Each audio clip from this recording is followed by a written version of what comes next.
అక్రమార్కులకు party సిద్ధాంతాలు నమ్మకాలు ఏవీ ఉండవు. ఏ ఎండకా గొడుగు అన్న చందంగా వారు వ్యాపారాన్ని కొనసాగిస్తూ ఉంటారు. అధికారం మారగానే రాత్రికి రాత్రి బిచాణా ఎత్తేసి గెలిచిన వారి కొమ్ము కాయడం, వారి అక్రమాలకు అడ్డు లేకుండా చూసుకోవడం వారి నైజం. ఇలాంటి కోవలోనే ఓ అక్రమ మైనింగ్ వ్యాపారం జరుగుతోంది. గత ప్రభుత్వ హయాంలో స్థానిక నాయకుల నుంచి ప్రభుత్వ పెద్దల దాకా అందరినీ లోబరుచుకుని యథేచ్ఛగా అటవీ భూముల్లో మైనింగ్ చేపట్టి కోట్ల రూపాయలు కూడగట్టుకున్న ముఠా ఇప్పుడు కూడా అదే యత్నంలో ఉంది. రాజధానికి అత్యంత సమీపంలోని అటవీ శాఖ అధీనంలోని భూముల్లో క్వార్ట్జ్ మైనింగ్ కి మరోసారి సర్వం సిద్ధం చేసుకుంటోంది.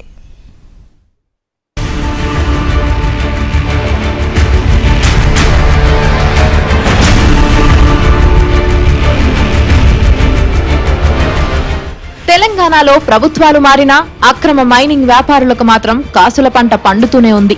నిన్న మొన్నటిలాగే నేడు కూడా అక్రమార్జన కొనసాగిస్తున్నారు. మైనింగ్ కారణంగా కల్వకుర్తి నియోజకవర్గ పరిధిలోని రంగారెడ్డి జిల్లా కడ్తాల మండలం సాలార్పూర్ గ్రామ పరిసరాల్లోని అన్నదాతల ఉసురుపోయే దుస్థితి వచ్చింది. ఆ రిజర్వ్ ఫారెస్ట్ ఏరియాలో అత్యంత విలువైన క్వార్ట్జ్, ఫెల్డ్స్పార్ ఖనిజ నిక్షేపాలు ఉన్నట్లు గుర్తించిన అక్రమార్కులు తమ దందాకు మరింత ఊపునిచ్చారు. నాటి ముఖ్యమంత్రికి సన్నిహిత బంధువర్గంలోని ఒక వ్యక్తి ఇప్పుడు కూడా అటవీ, రెవెన్యూ అధికారులను మేనేజ్ చేస్తున్నారు. తప్పుడు నివేదికలతో బోల్తా కొట్టిస్తున్నారు. గ్రామానికి చెందిన సర్వే నెంబర్ 97లో ఖనిజ నిక్షేపాలున్నట్లు, అది అటవీ భూముల పరిధిలో లేనట్లుగా రికార్డులు మార్పింగ్ చేసి అనుమతులు పొందారు. దాంతో మైనింగ్ చేసేందుకు 2 శాఖలు కూడా ఎన్ఓసీలు మంజూరు చేశాయి. కానీ మైనింగ్ పూర్తిగా ఫారెస్ట్ భూముల్లోనే కొనసాగించారు.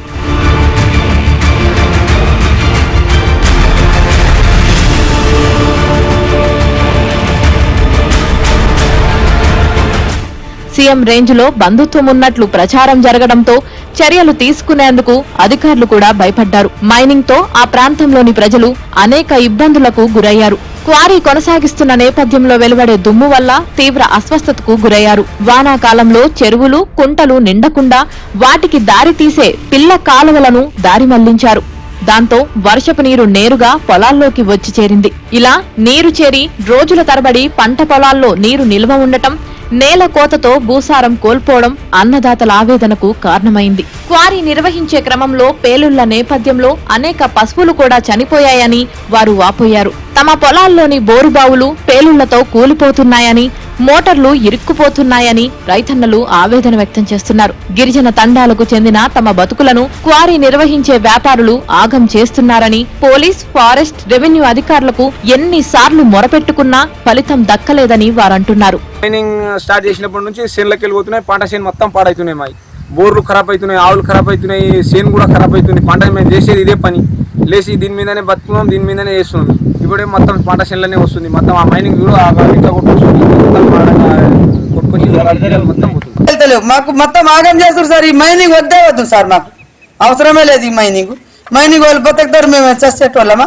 మా శెల్క మా చుట్టుముట్టు శెల్క మొత్తం ఆగం అవుతుంది. ఆవుల కారణంగానే షెడ్డులు మొత్తం దుమ్ము మొత్తం ఆవుల మీదనే, దుళ్ళ మీదనే అవి పొగ వెళ్ళింది మొత్తం ఆవులకే వస్తున్నాయి. ఆవుల కళ్ళు పోయినాయి సార్, ఆవుల కళ్ళు కూడా పోయినాయి.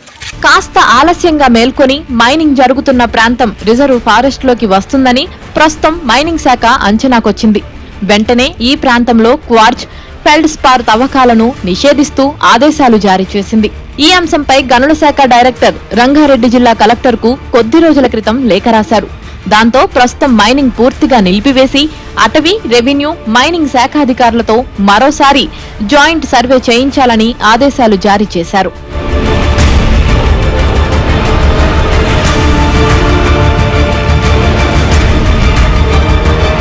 ఇక్కడే అక్రమ వ్యాపారులు చక్రం తిప్పారు. ప్రస్తుత నాయకులను కూడా కలిసి తామంతా మీకే మద్దతుగా ఉంటామని నమ్మబలికారు. గతంలో కీలకంగా వ్యవహరించిన వ్యాపారులు తప్పుకుని కొత్త వారికి అవకాశం కల్పించారు. దాంతో సర్వే పూర్తిగా తూతూ మంత్రంగానే కొనసాగిందని, రేపో మాపో మరోసారి తాజాగా అనుమతి, ఎన్ఓసీ వస్తుందని గ్రామస్తులు ఆందోళన వ్యక్తం చేస్తున్నారు. ఈ విషయంలో సీఎం రేవంత్ జోక్యం చేసుకుని తమ బతుకులు బుగ్గి కాకుండా చూడాలని కోరుతున్నారు.